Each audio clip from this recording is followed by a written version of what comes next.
നാട്ടീന്ന് തിരിച്ചു വരുമ്പോ പെട്ടി നിറയെ അച്ഛന്റെയും അമ്മയുടെ സ്നേഹമായിരിക്കും കേട്ടോ. ഇത് തീയലിനുള്ള തേങ്ങ അമ്മ വറുക്കുന്നതാണേ.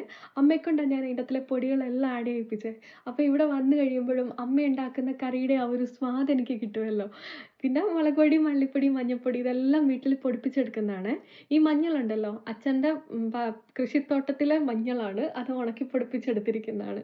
സാധാരണ വെളിച്ചെണ്ണയൊക്കെ ആട്ടിയാണ് എടുക്കുന്നത്. പിന്നെ ഇപ്രാവശ്യം മഴ കാരണം തെങ്ങില് കേറാൻ ആരെയും ഇല്ല. മാത്രമല്ല തേങ്ങയും കുറവായിരുന്നു. അതുകൊണ്ട് പിന്നെ ബോട്ടിലിലെ എണ്ണ അങ്ങ് വാങ്ങിച്ചിട്ട് വന്നു. ഇവര് ഈ പൊടിപ്പിച്ചെടുക്കുന്നത് കൊണ്ട് എനിക്കും ആ ഒരു ശീലമാണ്. എന്ന് വെച്ചിട്ട് ഞാൻ പാക്കറ്റിലൊന്നും വാങ്ങിക്കത്തില്ലെന്നല്ല. അതും വാങ്ങിക്കാറുണ്ട്. നമുക്കിവിടെ കുറെ സ്റ്റോക്ക് ചെയ്ത് വെക്കണമല്ലോ. ഇവിടെ ഭയങ്കര എക്സ്പെൻസീവ് ആണല്ലോ ഈ നമ്മുടെ നാട്ടിലെ സാധനങ്ങൾക്ക്. അതുകൊണ്ട് നാട്ടിൽ പോയിട്ട് വരുമ്പോ അത്യാവശ്യം ഇങ്ങനെ സ്റ്റോക്ക് ചെയ്ത് വെക്കും കേട്ടോ. പിന്നെ ഈ പലഹാരങ്ങളൊക്കെ ഹരിപ്പാട് ഒരു കടയുണ്ടേ. അവിടെ നമുക്ക് ഫ്രഷ് ആയിട്ട് അവര് അപ്പൊ തന്നെ ഉണ്ടാക്കി തരുന്നതാണ്.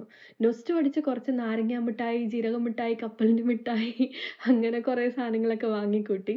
പിന്നെ ചക്ക കിട്ടിയ സമയത്ത് അമ്മ കുറച്ച് വരട്ടി വെച്ചിട്ടുണ്ടായിരുന്നു. അത് നല്ല രീതിയിൽ വന്നിട്ടുണ്ടേ.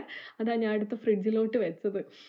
പിന്നെ ആസ് യൂഷ്വൽ എന്റെ വീട്ട് സുഗന്ധപൂരിതമാക്കാനുള്ള കുറെ സാധനങ്ങളും ഞാൻ നാട്ടിൽ പോകുമ്പം സ്ഥിരമായിട്ട് വാങ്ങിക്കുന്നതാണ്.